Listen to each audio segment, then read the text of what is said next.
Welcome, everyone, to this briefing brought to you by the Israel Defense and Security Forum, IDSF, in Hebrew name as Abitchonistim. IDSF is the leading Israeli organization advocating for strong national security-oriented policies to guide the state of Israel.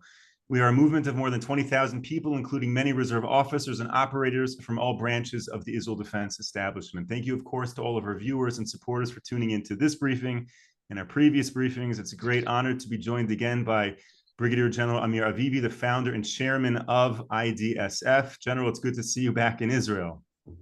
Thank you, Moshe. Good to be here. Wonderful. This, of course, was a very important day in the war with the great news of the hostages who the IDF was successful in freeing. Are you able to elaborate on what happened? Yeah, so basically the Shin Bet, the Shabak, and the army had the previous intelligence for a while about the location of the hostages. One of the things that enabled this very, very complex operation was the fact that their location was in Rafah, but not far away from our forces in Khan Yunis. So basically the ground incursion and the fact that we are controlling the area of Khan Yunis basically enabled this operation, and the operation was conducted by the special operations of the Shin Bet together with the unit Yamam, the Yamam unit, and with many military forces around. They stormed this building at a bit after 1 o'clock in the morning. There were terrorists inside the building and also in the surrounding buildings. So there was fierce fighting with the Air Force assisting and many forces around. The Yamam basically exploded the door where the hostages were, and two of the warriors ran to the hostages and hugged them in order to prevent somebody from shooting them. And they took them fast outside and they brought them into military APCs. And from there, they were taken out to Khan Yunis, and from there outside. In this operation, there was only one Israeli soldier that was lightly hurt because he fell from some high position. But other than that, all the forces managed to go out unharmed, and so the hostages. And of course, everybody is very, very happy. Very successful operation. At the moment, the army has finalized its preparations for and plans for a ground incursion in Rafah. They're waiting for the cabinet to approve the plans. There are two issues that need to be dealt with. One is the talks with the Egyptians, the coordination needed with them before we go close to their border. The other thing is that we need to move 1 million people from Rafah towards the coastal area, El Mouassi and north of El Mouassi. It's a logistic mission that needs to be carried out. But everybody understands, the Prime Minister is talking about it, the Minister of Defense, the Chief of Staff, that we need to go into Rafah, destroy the Rafah Brigade, which is 4 battalions. And this is going to be dramatic because basically a part of the Rafah Brigade, there may be 2 additional battalions in the area of the central camps that are not completely destroyed. So going into Rafah is pretty much the decisive move that will bring down Hamas. And we're pretty much looking forward to the execution of this very, very crucial mission. So I think that we can start to see, hopefully, the end of Hamas in Gaza the way we see it now. It's not that they are not going to be terrorists, but at least as a governmental and military entity, they are going at a certain point to be destroyed. I can say that their leadership is moving constantly from Khan Yunis to Rafah and back. Khan Yunis, it's getting harder and harder because we completely destroyed the Khan Yunis brigade. They are not functioning as a brigade and battalions anymore. And the moment we go into Rafah, this really will threaten existentially the leadership of Hamas, and then we might see maybe some compromise on their hand, talking about the hostages. It wouldn't surprise me if they suddenly agree to release hostages and do it without demands that Israel cannot accept. So we have to see how this works out.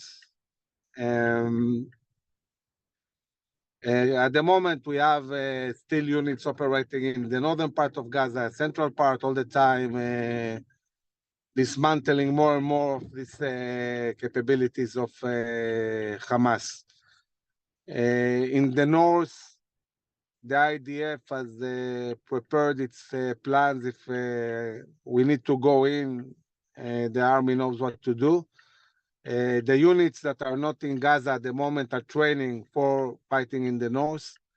Having said that, Israel prefers to have some kind of diplomatic solution, maybe managing to get the world to really push Hezbollah north from the Litani.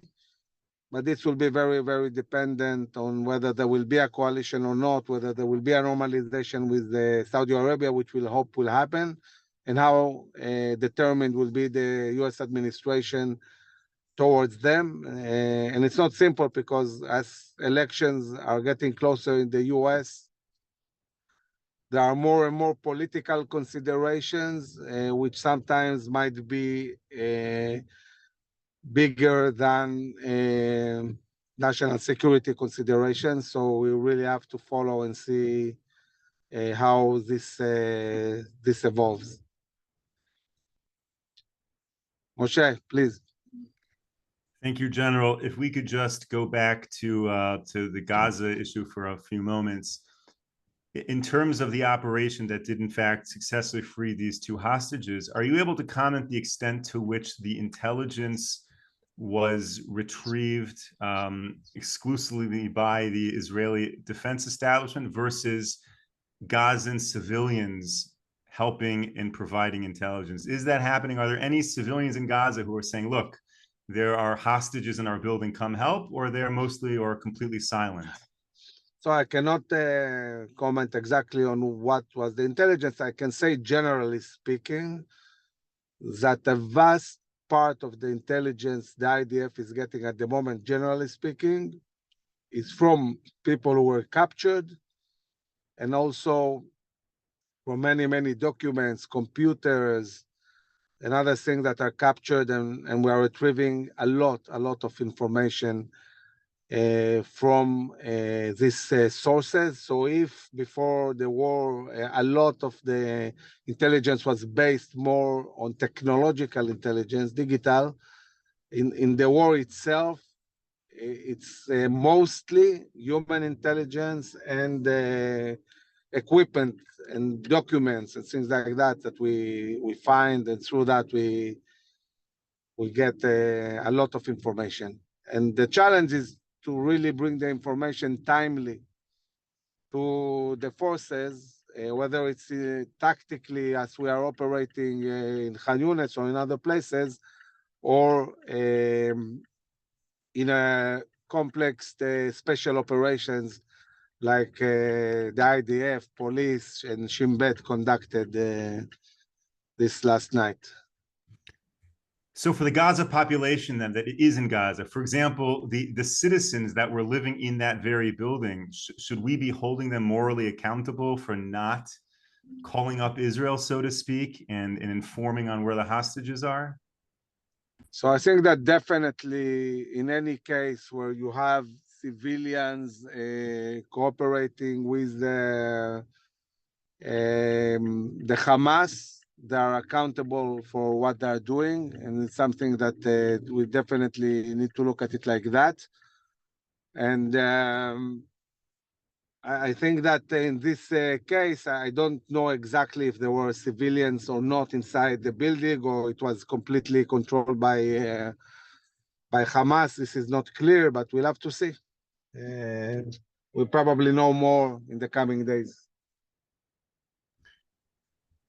So first off, again, thank you for taking the time to share all of this with us, and for driving safely, and for finding a good parking spot where you're going.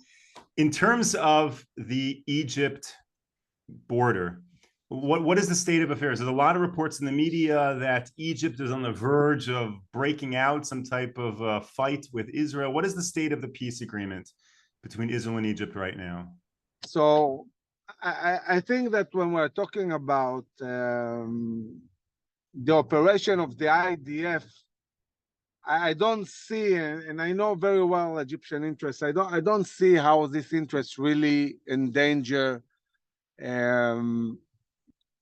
Egyptian interest. But I think that what worries me, and it's something much, much deeper, the way the Egyptians are behaving is, I think, a problem that is around the fact that Egypt is getting closer and closer every year in the last 2-3 years to Russia, to China.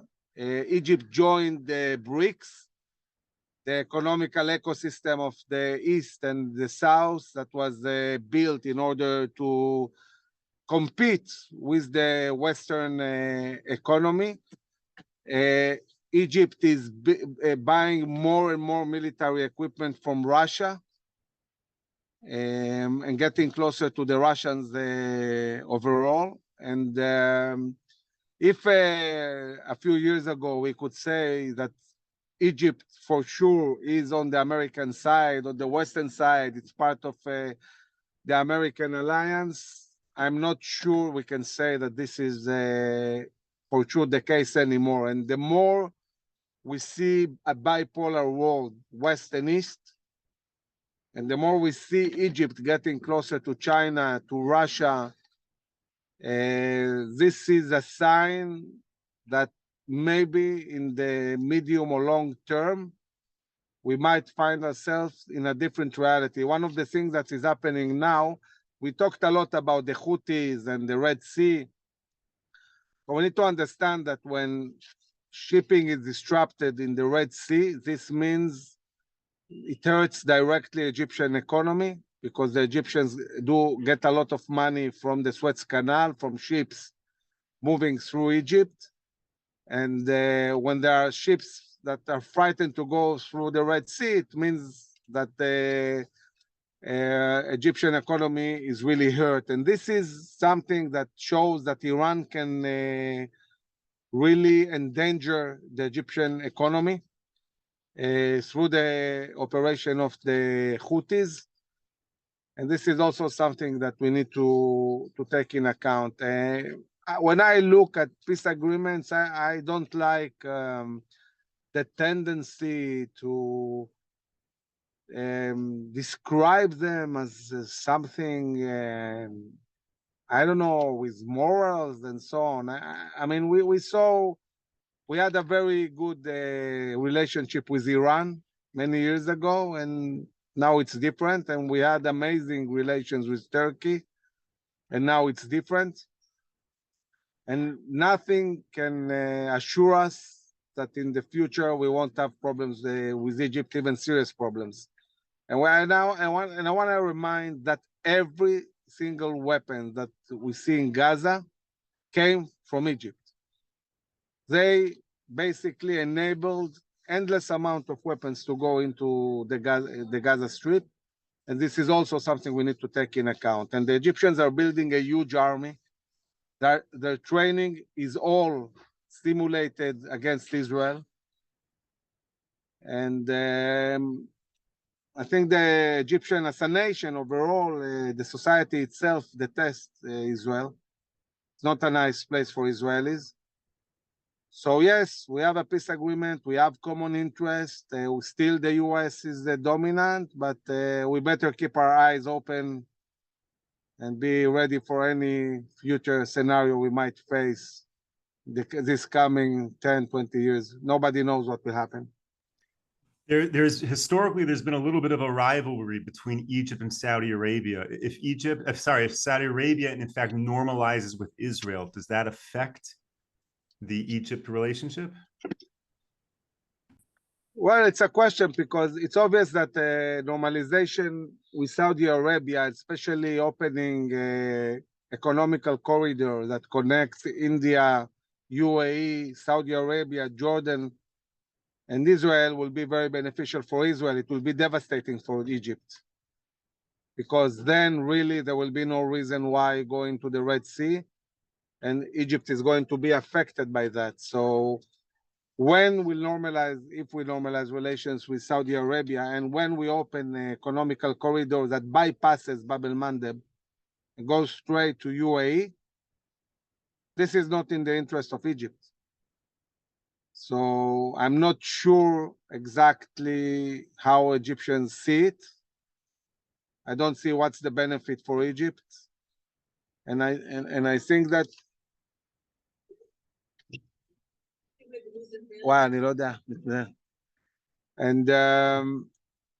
so the question is, what is the US doing if they see the big picture relating Egypt? And do they have any economical incentives or ideas how to keep the Egyptians on the western side and not the eastern side? And this is a big question. The answer is not clear because the Egyptians have suffered a lot from American policy in the last 10 years, and they trust less the US than they did before. Would it then be possible for the time to come that Iran and Egypt would have an alignment of their interests against the US, against Saudi Arabia? I don't know if alignment, because I mean, Iranians are Shia and the Egyptians Sunni, but there might be, certainly if there is a Chinese context or a Russian, this might affect. I mean, looking at trade, for example, the Chinese trade in the Middle East in the last year was something like $500 billion. US trade was less than 80. So it's clear that Chinese are dominating completely trade in the Middle East. And if we're talking economy, this is dramatic. And the Russians are selling more and more weapons in the Middle East. And the Russians are interested in ports, are interested in being able to move through the Red Sea and the Suez Canal, and the Chinese might invest money more and more in Egypt. So there is a big question where all this is going when we talk about the Egyptians. Thank you, of course, to all of our viewers who are sending in questions now, who have sent in questions before the briefing. We love these questions and trying to cover as many as we can. General, there's a question being asked about the extent to which the IDF is changing their operations in Gaza, and rather than sending in battalions, now they're sending in smaller units to accomplish certain raids. First of all, is that the case? And if that is the case, is there a rationale behind that? Well, it's not exactly the case, because in places where we have freeze fighting, we saw in Khan Yunis 7 brigades operating. This is unprecedented. We never saw so many units in one battlefield. In areas where we have already control, there we see maybe 1 brigade. We might see that in the northern part of Gaza, maybe in the central camps, raids that is done by a brigade and not a whole division. But for example, I think everybody will see that when we go to Rafah, there will be at least a division or more that will operate there to achieve the mission. So depends what the mission is. And according to what the mission is, the IDF adapts the forces. An interesting question I see here. What is stopping European countries or other Arab countries from sending a boat through the Mediterranean to the shores of Gaza and loading up Gazans who want to leave and providing them that access, not having to deal with exiting through Israel, not having to deal with exiting through Egypt? Is that a possibility?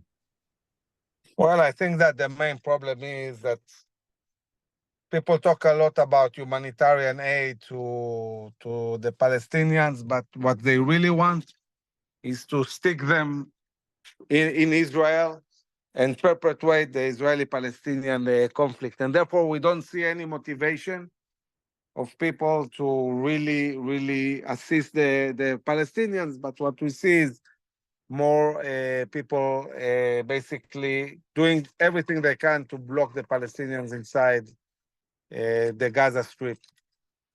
And this is shameful, really.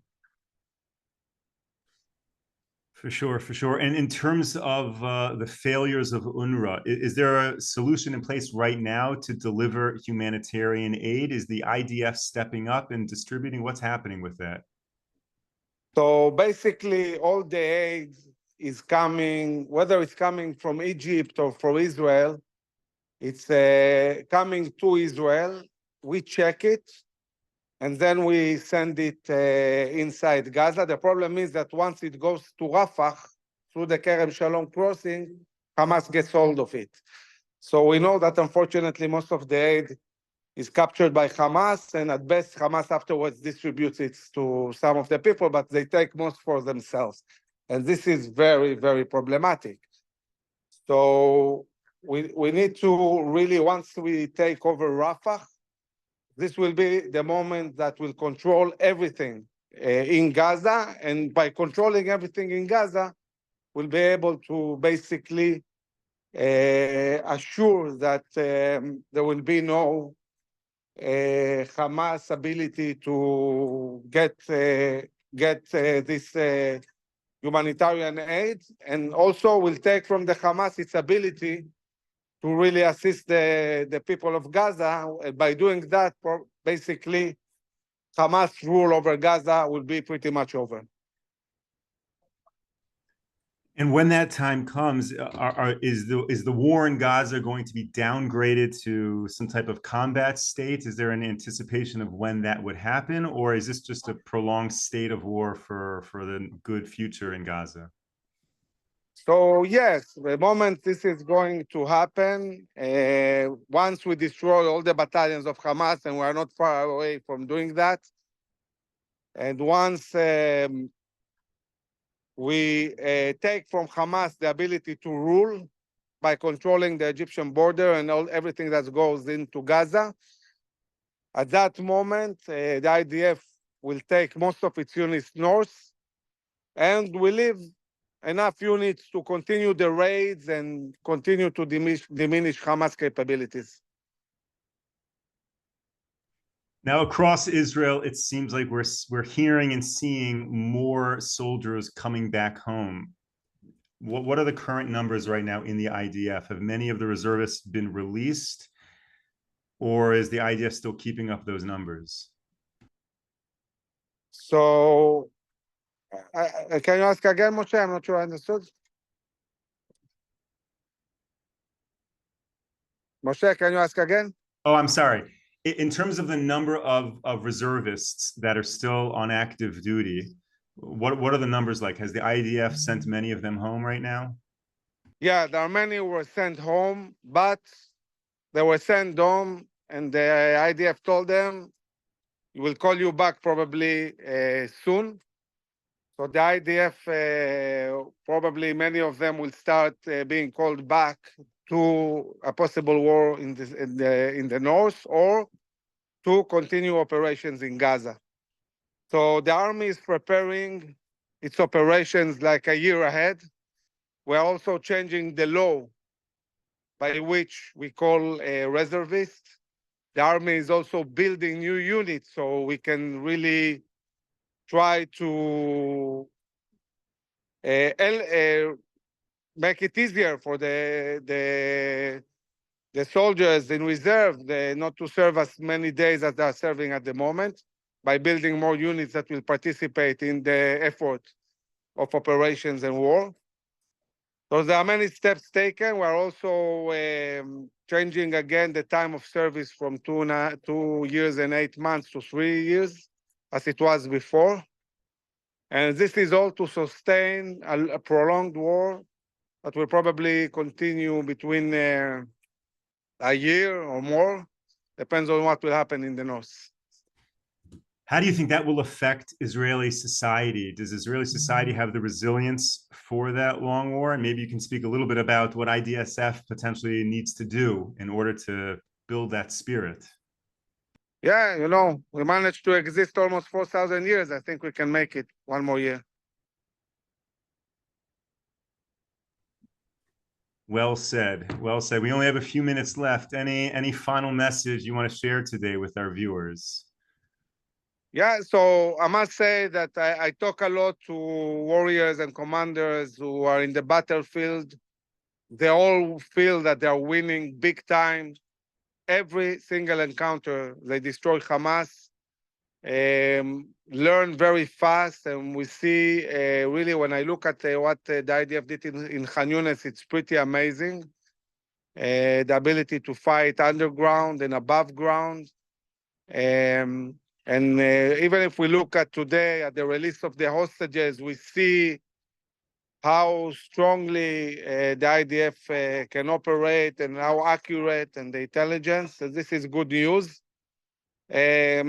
We don't talk a lot about the Israeli industries, but since the beginning of the war, there are more than 800 industries in Israel that are fully working for the Ministry of Defense. And we are building up a huge capability of production, of munitions, technology, and all of that. And I think that this buildup of military industry will impact Israel for decades. We understand that we need a completely different level of production than what we had before.